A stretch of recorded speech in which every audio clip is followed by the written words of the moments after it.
All right, what's up, ladies and gentlemen? It's Super here. Welcome back to another Q&A video. I told you I was going to be here a lot quicker than in previous Q&As where it was like months in between Q&A videos. And I actually really enjoy doing these. And for you guys who enjoy watching them, thank you so much. I really appreciate it. It's not for everybody. Some people just want to see me whoop ass online or get my ass whooped online, talk shit to people. That's fine. But for you guys who also enjoy listening to my thoughts on, specific topics or my life stories or questions, my answers to a question, I really appreciate you guys watching. If you have your own question, write it down below in the comment section. All right, let's get it started here. A couple of questions here from Kate Lowe. I am literally the worst person at, pronouncing names. Via you guys who, watch my streams, when I do stream, you could attest to it. I don't think I've ever gotten her name right, unless it's very, very simple. But here we go. All right, so the first one is actually pretty deep. And if you want to share your thoughts about this question down below, go ahead and write. Type away. But he asks, what's your philosophy on life? That is a hard question to answer because there's a lot of things that I believe in. There's a lot of things that I live by. And, one thing has been really important to me is to never hold a grudge.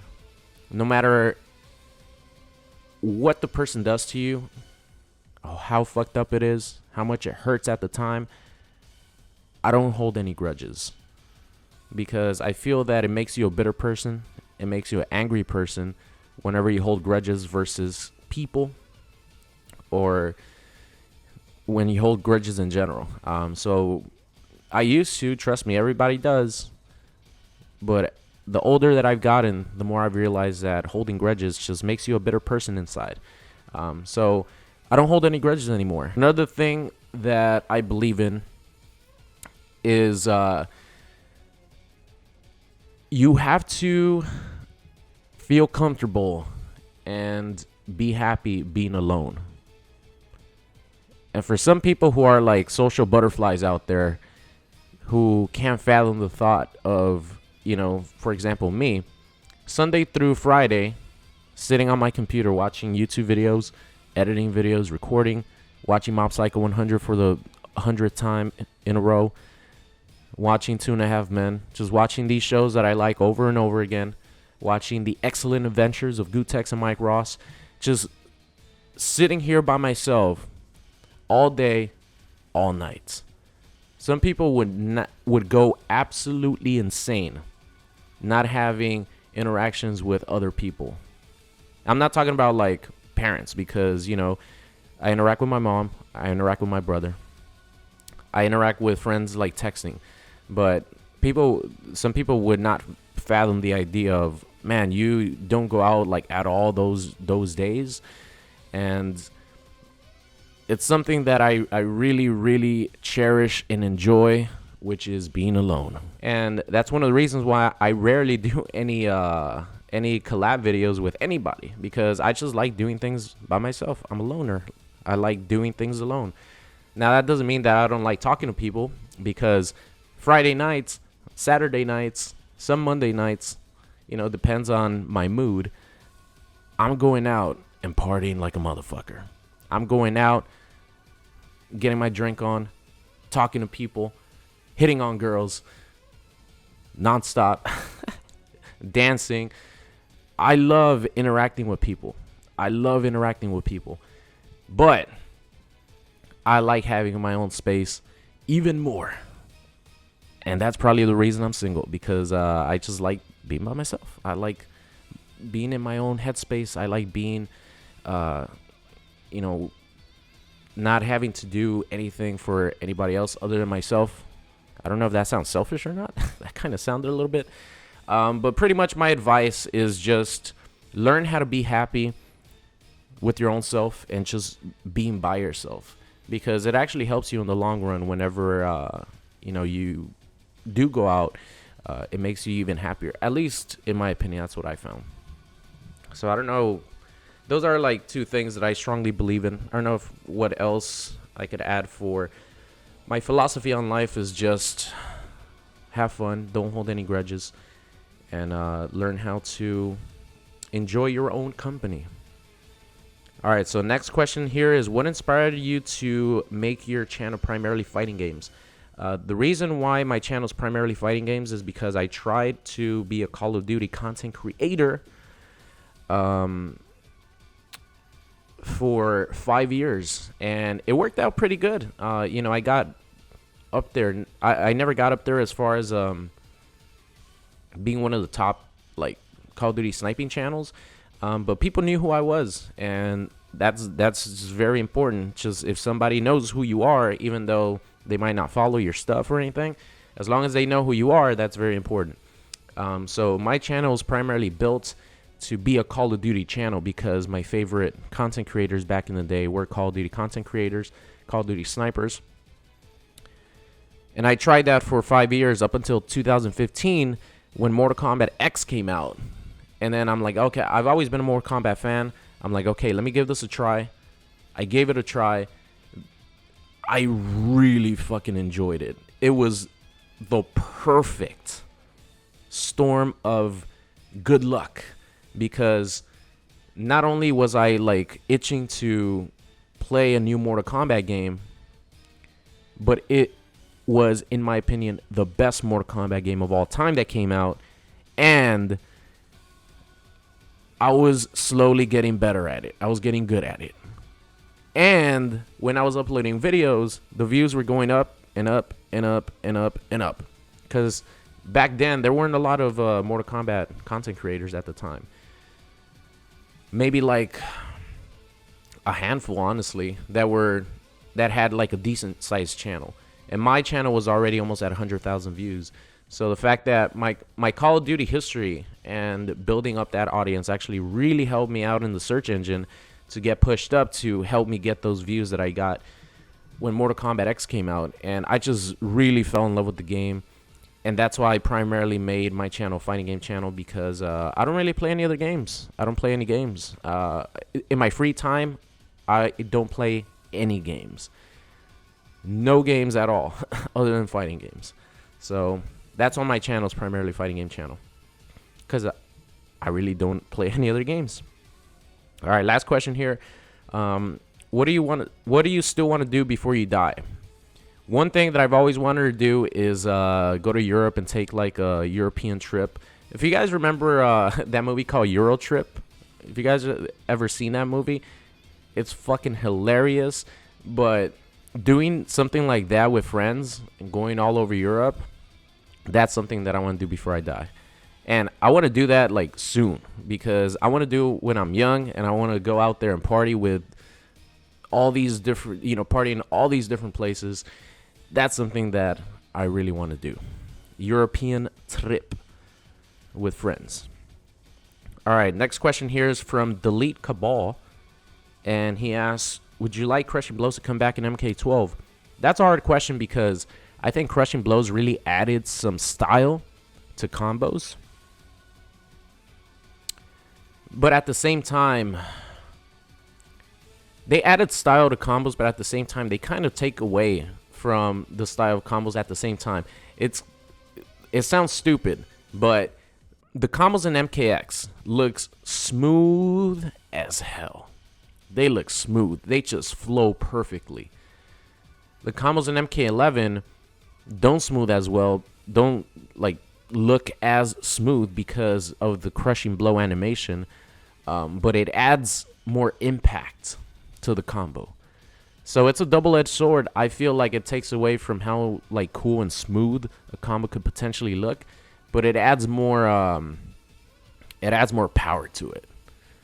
So it's a really hard question, man. It's a really hard question. But to be honest, I would say no. I do not want Krushing Blows to come back in MK12. Maybe one Krushing Blow per character. Like if you give them a Krushing Blow on a specific move, I'll be cool with that. But if they add Krushing Blows again, they have to add the whole system. So it'll be like Krushing Blows in MK11. And I would prefer it not to be that way. All right, next question comes from Jake. I feel a question that is often forgotten is, how are you? Simple question, but it's true. You see somebody that you've seen for a while, you know, you talk to them all the time, but hey, you never know what's going on inside, right? How are you?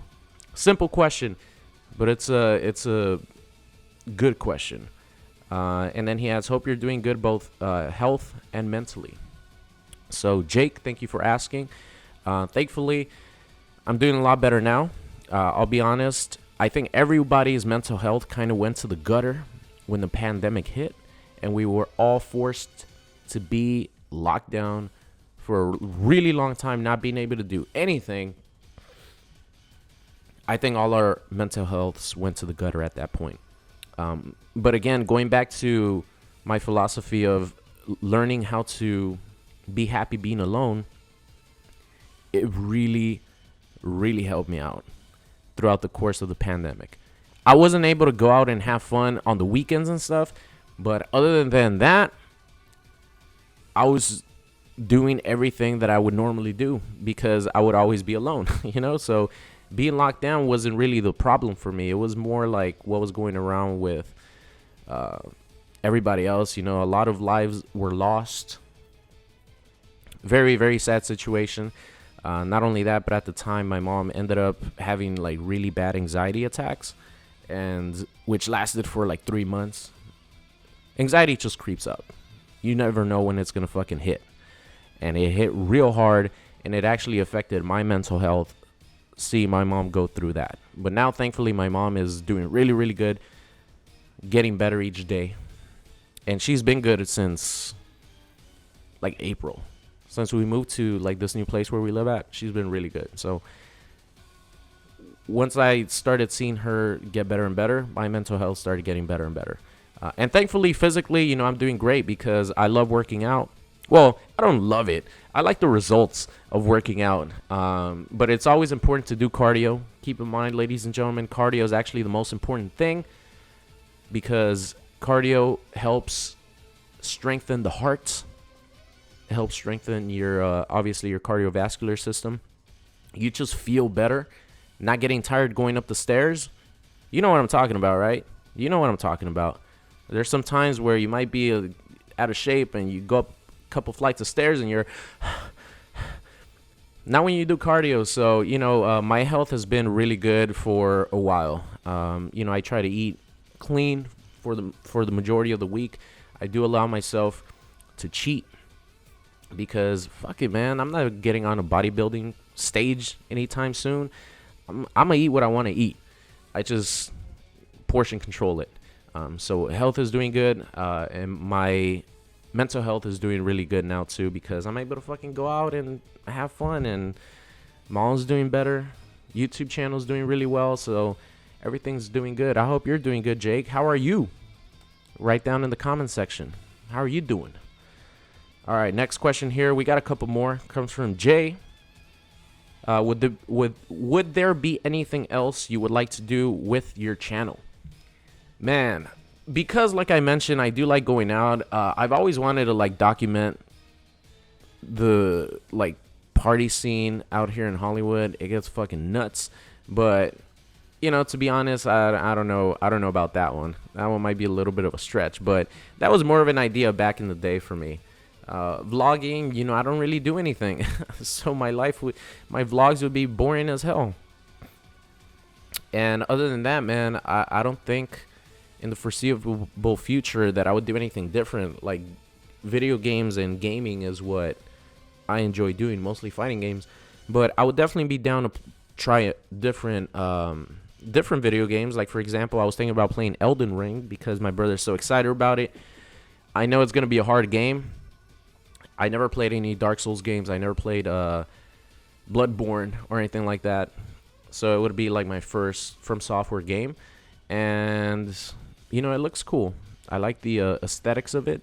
That's something that I would definitely be willing to try. But as far as like branching out into like vlogs or stuff like that, I don't think I would do any of that. I think like video game stuff is my bread and butter.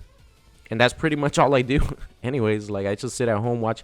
Who the hell wants to watch me watch YouTube videos or watch me watch Mob Psycho 100 for the 15,000th time? You know what I mean? It wouldn't make any sense. The vlogs would be very boring. So gaming is my thing. All right, couple of general questions that I get, not from anybody specifically, but a question I get all the time is, why don't you compete in fighting games?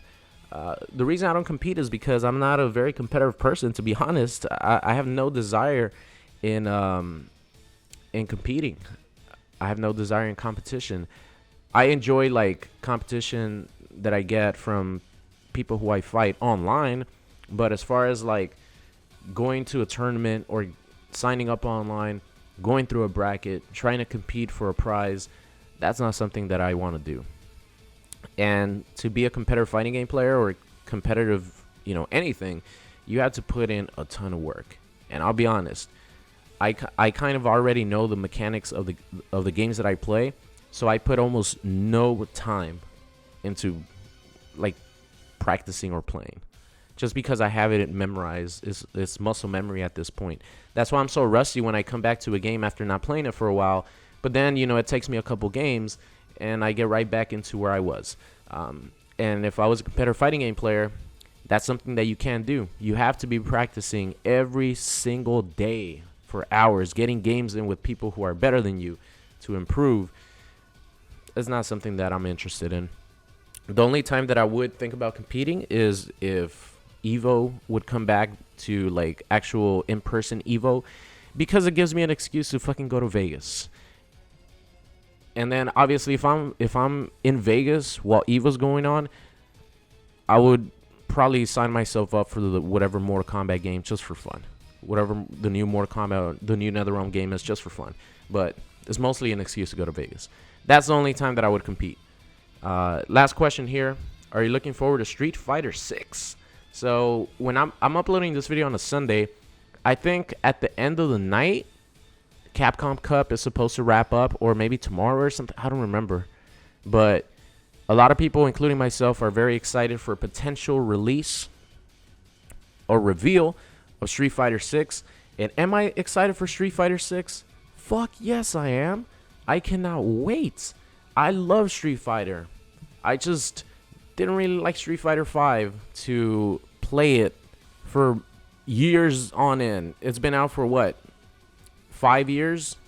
Almost 6 years at this point? 6 years? I didn't like it enough to play it like that, but you guys saw when I came back to Street Fighter 5, I was having a blast. But I need something new. And a new Street Fighter game starting off on the right foot, hopefully, because you guys remember Street Fighter 5 was an absolute disaster.